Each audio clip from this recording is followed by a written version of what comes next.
Hello and welcome to Little Ike Storytime. My name is Anna Googler and I am an Ike educator with the Eisenhower Foundation in Abilene, Kansas.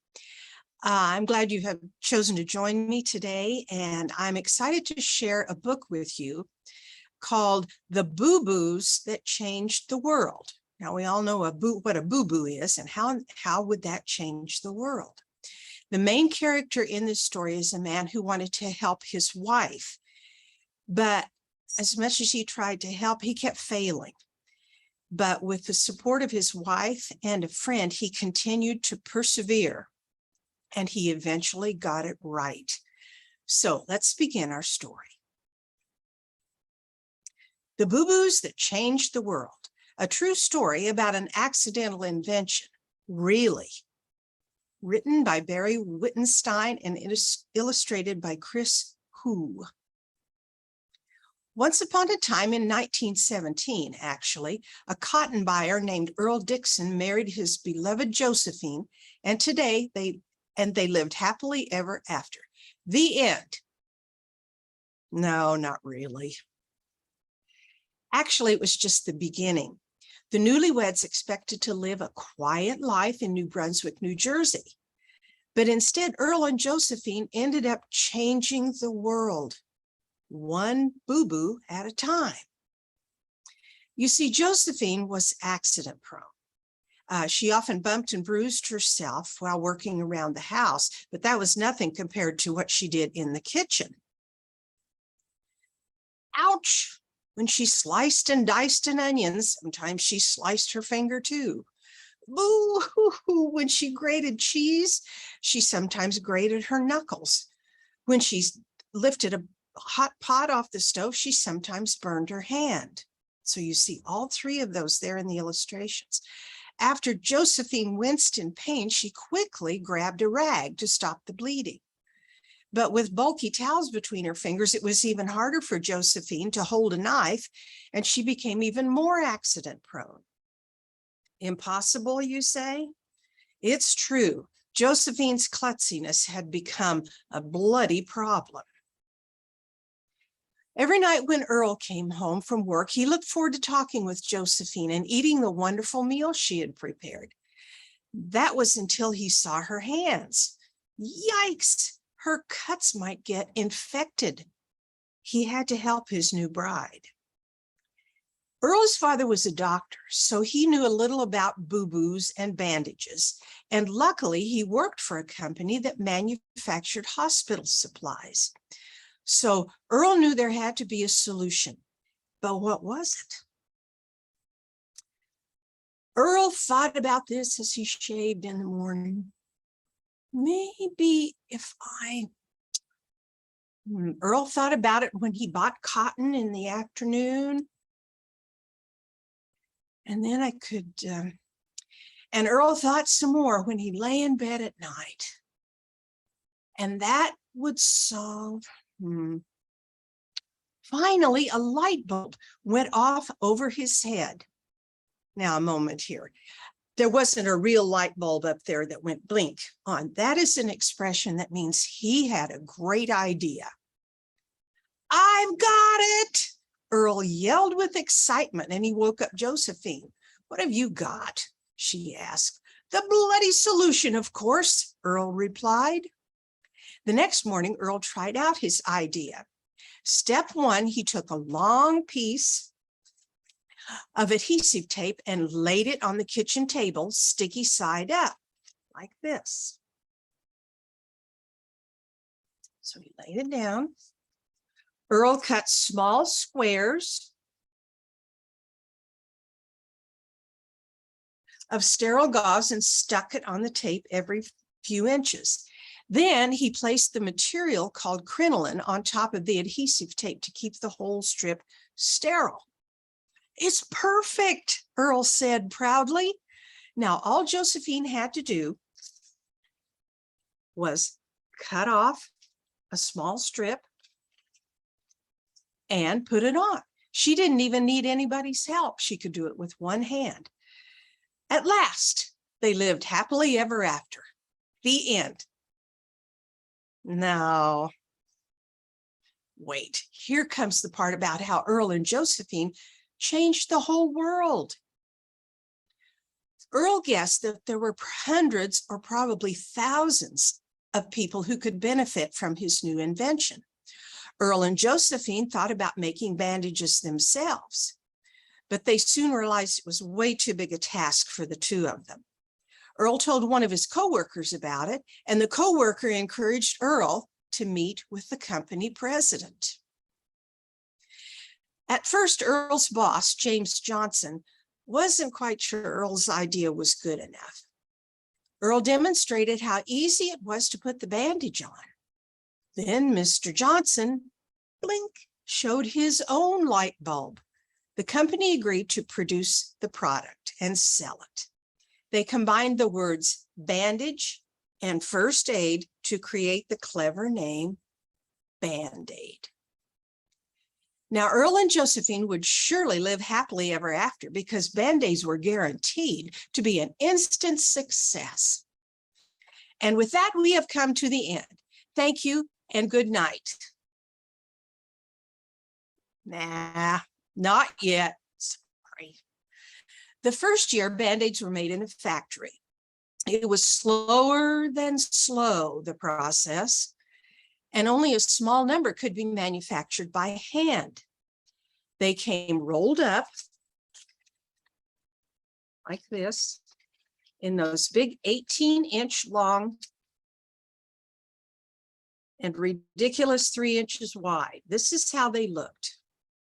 They still had to be cut into pieces, and Earle and Josephine and Mrs. Johnson had high expectations. But the Band-Aid boxes sat on the shelves and just collected dust, ignored and unwanted. A few years later, the company invented a machine that could mass produce thousands of bandages. Instead of the user having to cut them up, each one was ready to go. Band-Aids were now about 3 inches long and 1 inch wide, and they were kind of cute too. Each one had a little red string on the wrapper, and you'd pull that little string and lift the Band-Aid out of the wrapper. Success! Band-Aids flew off the shelves. The end. Nah, not really. Unfortunately, even with the cute red string and the convenient size, the public still wasn't sold on the idea. So Mr. Johnson knew there had to be a solution. And what happened next was truly a stroke of genius. The company decided to give Band-Aids away. Mr. Johnson wondered who needed self-adhesive Band-Aids the most. And then, ding, another light bulb went off in his head. The Boy Scouts, of course. All those fall down, climb up, scratched elbow, scrape-kneed boys got plenty of cuts. Didn't take long before the mothers of those rough and tumble boys saw how handy the little Band-Aids were. That did it. Earle and Josephine's invention was a smash hit. During World War II, the company sent millions of free Band-Aids to the brave soldiers fighting the war. In the years that followed, Band-Aids were made in different sizes and colors and designs. Some even had pictures of cartoon characters on them. And that continues until this day, all over the world. If you look at the picture, you will see there are guys that have a Band-Aid on their jaw, one on the hand, and some of them are just have their Band-Aids handy in their hand to put in their pocket. From boisterous hot dog vendors in Brooklyn to fancy winemakers in France, tired taxi drivers in Denmark, English bobbies on bicycles to daredevil skateboarders in Saskatchewan, and king crab fishermen in Alaska, and sweaty old Ugandan soccer players and applauding audiences at the Bolshoi Theater in Moscow. The hands of ouch, the sounds of ouch and whoa and ooh still echo, but not for long. Because soon those cries of ouch and sobs of pain were silenced by Earle and Josephine's accidental boo-boo invention. And that is the happiest ending of all. The end, really this time. Now, take a moment and decide, what did you think of the book? Did Earle create the perfect bandage the first time he tried?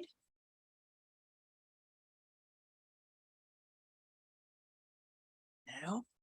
What about the second time or the third try?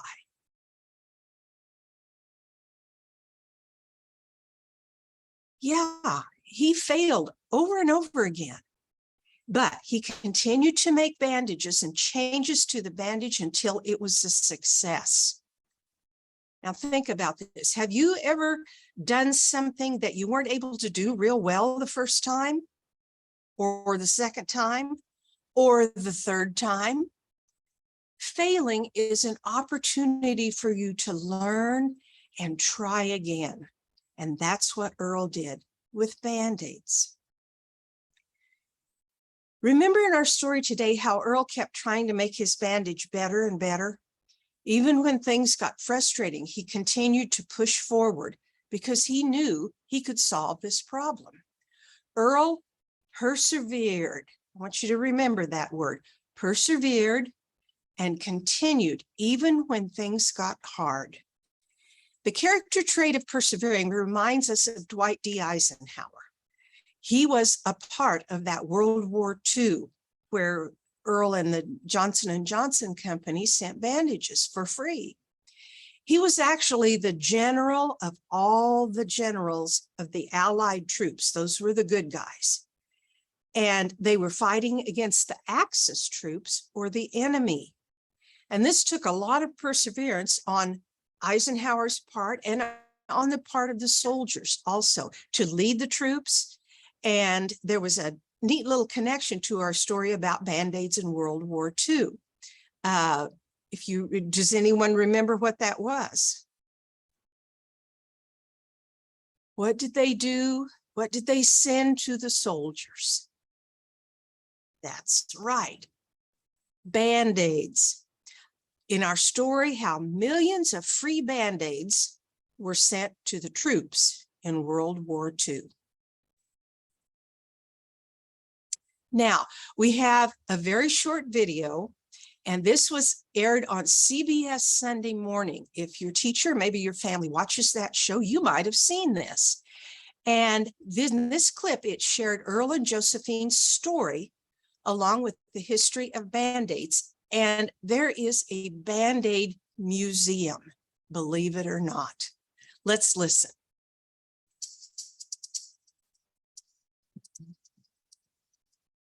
This Band-Aid is from 1938. Wow.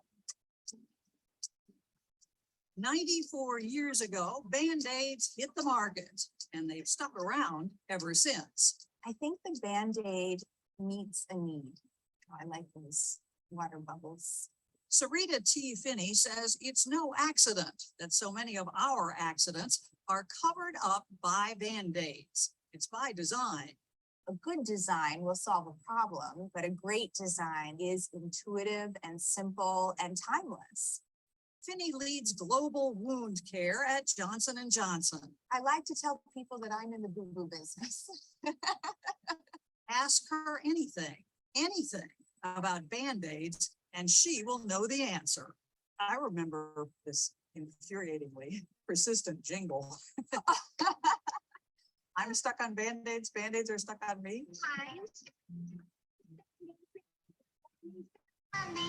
Whose idea was that? It was Barry Manilow's idea, actually. Ooh. Okay, Barry Manilow, you might have guessed, but you've probably never heard of a guy named Earle Dickson. The year was 1920.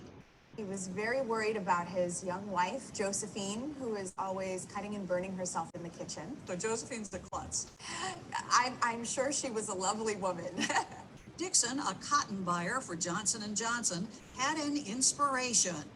He combined this first aid tape and this gauze to create the first ready-made bandage. almost a century later, Band-Aids are in roughly 1 out of every 7 American homes. Last year, we produced 220 million boxes of Band-Aids. That's 6 billion strips.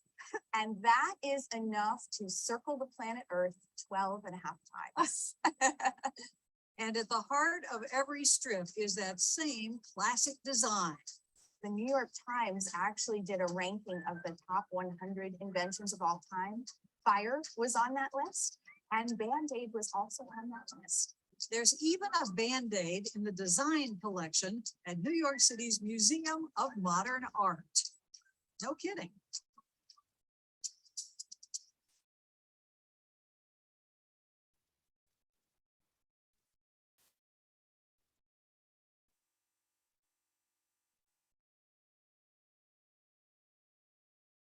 So there you have a Band-Aid museum. Who knew? Would you look at this little boy in the corner of the page? There is a foundation, an organization that was created by a boy named Noah Wilson. He was very much like Earle from our story. He wanted to help others. Noah was diagnosed with cancer when he was only 6. But that never changed his passion to constantly look for ways to help people.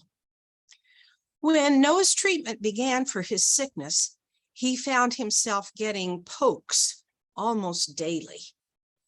And the hospital where he was being treated didn't have cool-looking bandages, leaving the children there having to settle for boring brown Band-Aids. Noah saw this as an opportunity to help his fellow patients and decided that he wanted to start collecting cool and fun bandages for his new friends. You see, Noah knew that a bandage is so much more than just a wound cover, and he wanted others to see how awesome a cool and fun bandage could be. To Noah, a bandage is a badge of courage. Because those pokes and procedures can be painful, and they can very easily bring a lot of anxiety to those who have to experience them. A Band-Aid becomes their badge of honor, showing that others that they overcame something scary. And it helps them to show off how brave they are. A Band-Aid is an identity, especially on a cancer floor where kids all wear the same hospital gowns. They all look the same. They're all probably have no hair like Noah, because that the treatments make you lose your hair. And they end up looking a lot alike. A Band-Aid becomes a way that a child can express himself and share with others the things that they think are cool. Band-Aids are fun. Kids battling sickness of any kind need all the fun we can give them. As he perfected his invention, Earle Dickson and his company went through different designs of the Band-Aid, from long adhesive strips with cotton to cut as needed, to smaller single Band-Aids that were individually packaged. Today, Band-Aids come in a variety of shapes and designs.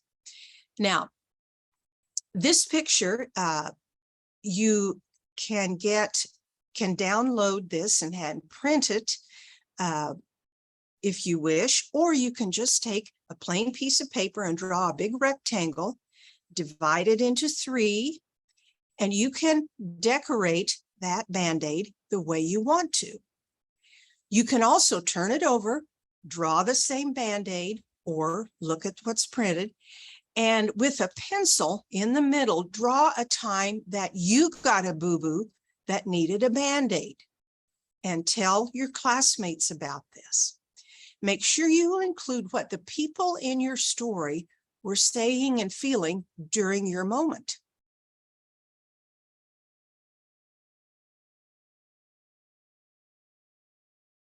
I'm Anna Googler from the Eisenhower Foundation in Abilene, Kansas, and thank you for joining us today. And remember, if you get those boo-boos, there's always a Band-Aid to make it better. Thank you very much.